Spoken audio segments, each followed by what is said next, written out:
NEET தேர்வு எழுதும் மாணவர்களுடன் வந்த பெற்றோர்கள் ஓய்வெடுப்பதற்காக தேவாலயத்தை திறந்து வைத்த நிர்வாகம். சார், பண்பொழியிலேருந்து வரேன். என்னோட பொண்ணு நீட் எக்ஸாம் எழுத வந்திருக்காங்க. இந்த கதீட்ரல் பள்ளியில் எழுத வந்திருக்காங்க. ஆனால் எல்லா கல்லூரியை விட இந்த கதீட்ரல் பள்ளியில் சர்ச்சையும் திறந்து போட்டு, ஃபேன் போட்டு, ரெஸ்ட் ரூம் கொடுத்து, தண்ணி வசதி கொடுத்து, அதாவது இந்த சர்ச்சுக்கு அவங்களுக்கும் கர்த்தருக்கும் தான் நன்றி சொல்ல வேண்டிய அளவுக்கு இருக்கு.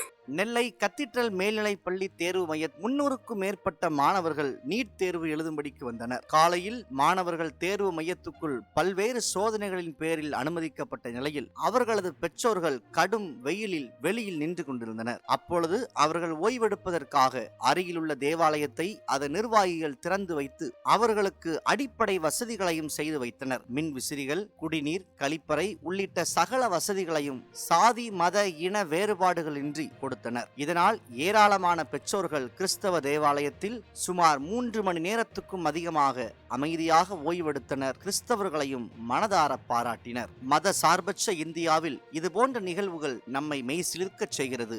மதவெறி பிடித்த பலருக்கு கிறிஸ்தவர்களின் இந்த செயல் ஒரு அற்புதமான பாடமாகும். இந்த காணொளியை உங்கள் நண்பர்களுக்கும் பகிர்ந்து கொள்ளுங்கள். உங்கள் கருத்துக்களையும் கருத்துரை பக்கத்தில் பதிவு செய்யுங்கள். நன்றி.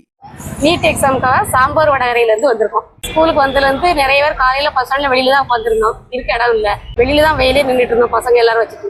ஆனால் இந்த தடவை வந்ததுலேருந்து இந்த வெயில் அடிக்க வெயிலுக்கு சர்ச் நல்லா திறந்து விட்டு உள்ளே என்ட்ரன்ஸில் வந்தோடனே தண்ணி ஃப்ரீயாக கொடுத்தாங்க, டீ கிடைச்சது. நிறைய பேரண்ட் வெயிலில் இல்லை, நிறைய பேரண்ட் பெற்றோர்கள் இருக்கிறதுக்கு நல்ல வசதி செஞ்சு கொடுத்துருக்காங்க. டீ முதற்கொண்டு பாத்ரூம், ரெஸ்ட் ரூம் எல்லா வசதியும், தண்ணி முதற்கொண்டு எல்லா வசதியும் செஞ்சு கொடுத்துருக்காங்க. இதில் எங்களுக்கு பெற்றோர்களுக்கும் சந்தோஷம், குழந்தைகளுக்கும் சந்தோஷம். இதே மாதிரி எல்லா இடத்துலையும் குழந்தைகளுக்கு இந்த வசதியை கொஞ்சம் செஞ்சு கொடுத்தாங்கன்னா அடுத்த வருஷம் நீட் எழுத வர பசங்களுக்கு ஒரு நல்ல ஒரு வாய்ப்பா இருக்கும்.